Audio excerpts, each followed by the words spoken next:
बिस्मिल्लाहिर्रहमानिर्रहीम। अस्सलामु अलैकुम वरहमतुल्लाहि वबरकातुहू। कैसे हैं आप सब बच्चों? खैरियत से हैं बच्चों? आज का काम शुरू करने से पहले दुरूद शरीफ पढ़िए और इल्म में इजाफ़े की दुआ पढ़िए। आज हम थोड़ा मुख्तलिफ़ काम कर रहे हैं। आपने अपनी इकरा उर्दू भी सामने रखनी है और अपनी नोटबुक भी सामने रखनी है, ठीक है। सफ़ा नंबर 10 का हम मुताला कर चुके हैं, लेकिन अभी आप काम शुरू करने से पहले एक बार इस सफ़े को दोबारा से पढ़ लेंगे, ठीक है। अच्छी तरह इसका मुताला करेंगे। मुताला करने के बाद आप अपने काम की तरफ आएंगे।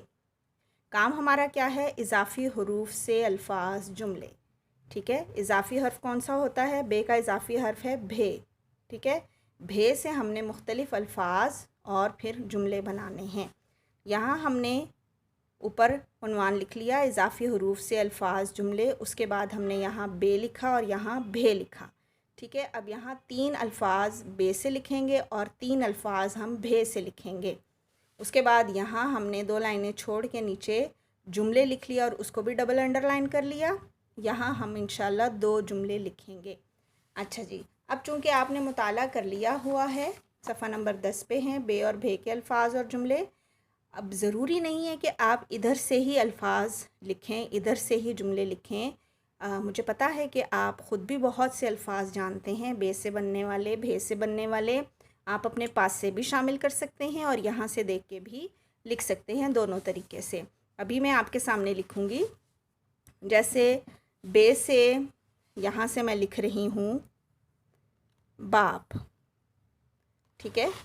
उसके बाद बे से मैंने लिख दिया बस्ता। ये मुझे ख़ुद भी पता था कि बे से बस्ता बनता है। उसके बाद बे से बल्ला भी तो बनता है, ठीक है। हम यहाँ बल्ला लिख लेंगे। उसके बाद अब हम भे से बनने वाले अल्फाज, यहाँ भी हमारे पास लिस्ट मौजूद है सफ़ा नंबर 10 पे, लेकिन हम खुद से भी देखेंगे। जैसे भे से भेड़ लिख लिया हमने, ठीक है। यहाँ से हम लिख लेते हैं भे से भाप लिख लिया। फिर हम लिख लेते हैं भे से भारी, ठीक है। लिखते वक्त आपने ये जो इसकी आँख है इसको अच्छी तरह बंद रखना है, ठीक है। और बहुत ध्यान और तवज्जो से आपने लिखना है, ठीक है।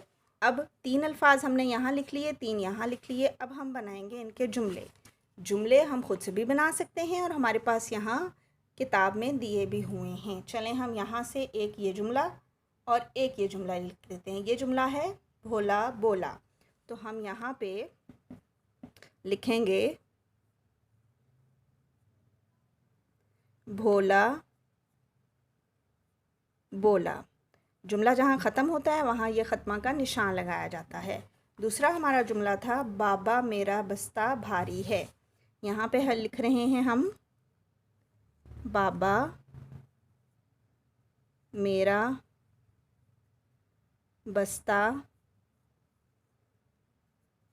भारी है और यहाँ भी ख़त्मा का निशान लगाएंगे। यहाँ मुझसे देखें एक छोटी सी मिस्टेक हुई है। 3 दंदाने हमने सीन के बनाए हैं तो एक ते का बनेगा, ठीक है। दंदाने आपने ध्यान से लगाने हैं। नुक्ते आपने अलग अलग लगाने हैं, कोई नुक्ता जुड़ा हुआ ना लगा हुआ हो। यहाँ देखें इस तरह, जिस तरह मैंने अलग अलग नुक्ते लगाए हैं इस तरह आप भी अलग अलग लगाएंगे जी। ये काम हमारा आज का ये सफ़ा मुकम्मल हुआ। एक सफ़े पर आपने बे और भे के ही अल्फाज बनाने हैं, ठीक है। अब आगे देखिए, यहाँ पे और फे ये अल्फाज बनाने हैं आपने। यहाँ दरमियान में आप डबल लाइन लगाएंगे, ठीक है। इस तरीके से ये हो गया। उसके बाद अगला सफ़ा है, उस पे हमने ते और थे से अल्फाज बनाने हैं। 3-3 अल्फाज ही बनेंगे, 3 से ज़्यादा आपने नहीं लिखने, ठीक है। अल्फाज 3-3 होंगे, 3 ते और 3 थे के और 2 जुमले। बिल्कुल इसी तरह यहाँ पे से 3 अल्फाज, फे से 3 अल्फाज और जुमले 2 लिखेंगे जी। आज का आपका ये घर का काम है। अभी मैंने आपके सामने ये लिखा, आपने ध्यान से तवज्जो से इसको देखना है। दोबारा से वीडियो को देखें, 2 बार देखें, उसके बाद फिर अपना अगला काम शुरू करें। और देखें यहाँ पे और फे के अल्फाज और जुमले मौजूद हैं सफ़ा नंबर 11 पे। आप खुद से भी लिख सकते हैं। फिर सफ़ा नंबर 12 पे ते और थे के अल्फाज दोनों तरफ मौजूद हैं और जुमले भी मौजूद हैं। आप यहाँ से भी देख के लिख सकते हैं और आप अपने पास से भी देखकर लिख सकते हैं। ठीक है, आज का आपका ये काम है। ध्यान से, तवज्जो से 2 बार वीडियो को देखिए और उसके बाद फिर अपना काम कीजिए।